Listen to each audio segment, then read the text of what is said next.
नमस्कार, मैं हूं दिबांजलि मित्रा। दिल्ली में एक कांस्टेबल की डेथ हुई तो देश के गृह मंत्री अमित शाह परेशान हो गए। परेशानी लाजमी थी। किसी जवान की कोरोना से हुई ये चौथी मौत थी। अभी तक देश में 500 से ज्यादा पैरामिलिट्री के फोर्स के जवान कोरोना के शिकार हो चुके हैं। इनमें से 4 की मौत हो चुकी है। अपनी ड्यूटी निभाते हुए, हमारी आपकी हिफाजत करते हुए ये जवान शहीद हो जा रहे हैं। इसलिए गृह मंत्रालय इनकी हिफाजत के लिए चिंतित है। एक दिन पहले ही केंद्रीय गृह मंत्री अमित शाह ने अधिकारियों के साथ एक हाई लेवल मीटिंग की। इस मीटिंग में जवानों की सुरक्षा सबसे बड़ा विषय रहा। इस बैठक में सभी पैरामिलिट्री फोर्सेस के प्रमुख मौजूद रहे।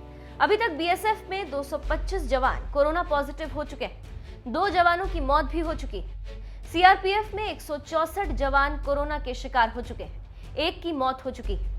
आईटीबीपी के 94 जवान कोरोना पॉजिटिव पाए गए और एसएसबी के 17 जवान कोरोना संक्रमित हुए और सीआईएसएफ के 35 जवान कोरोना पॉजिटिव मिले। अमित शाह या गृह मंत्रालय की चिंता इसलिए भी बहुत बड़ी हो गई क्योंकि कोरोना संक्रमित ज्यादातर जवानों में एसिम्प्टोमेटिक केस मिले, मतलब कोरोना का कोई लक्षण नहीं था और ये जवान अचानक बीमार पड़ गए। अमित शाह ने इस मीटिंग में पैरामिलिट्री फोर्स के सभी प्रमुखों से एक ही सवाल पूछा कि जवानों की हिफाजत के लिए उनके पास क्या प्लान है। लंबी चली इस मीटिंग में जवानों की सुरक्षा के लिए कुछ खास प्लान तैयार किए गए और गृह मंत्री ने उन पर जल्द से जल्द अमल करने की सलाह दी। देश में सेंट्रल आर्म्ड फोर्सेस की हिफाजत कैसे होगी और वो कौन से प्लान हैं जिसको सरकार अमल में लाने जा रही है, आप देखिए।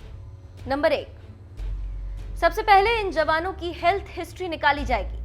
हेल्थ हिस्ट्री का मतलब उनके फिटनेस का रिकॉर्ड। जो सबसे ज्यादा फिट दिखेगा फ्रंटलाइन पर उसी की तैनाती की जाएगी। नंबर 2, जवानों के लिए मेस अरेंजमेंट में बदलाव होगा। बैरक में उनके रहने के इंतजामों में बदलाव किया जाएगा जिससे सोशल डिस्टेंसिंग का पालन हो सके। नंबर 3, उनकी ट्रेनिंग के दौरान भी सोशल डिस्टेंसिंग का पूरा ख्याल रखा जाएगा। इन जवानों को कोरोना से बचाव के तरीके बताए जाएंगे, उनकी ट्रेनिंग भी दी जाएगी। नंबर 4, इन जवानों की उम्र के हिसाब से भी तैनाती की जाएगी, मतलब जिसकी उम्र जितनी कम हो वो फ्रंट लाइन पर जाएगा। ज्यादा उम्र वालों को ऑफिस ड्यूटी में लगाया जा सकता है। नंबर 5, सबसे अहम फैसला आयुष मंत्रालय की गाइडलाइन को फॉलो करने पर लिया गया।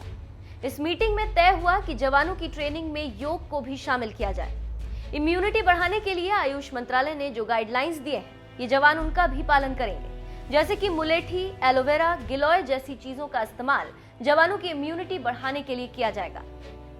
वैसे तो हिंदुस्तान में हर जान बहुत कीमती है। पीएम मोदी का नारा है, जान भी जहान भी।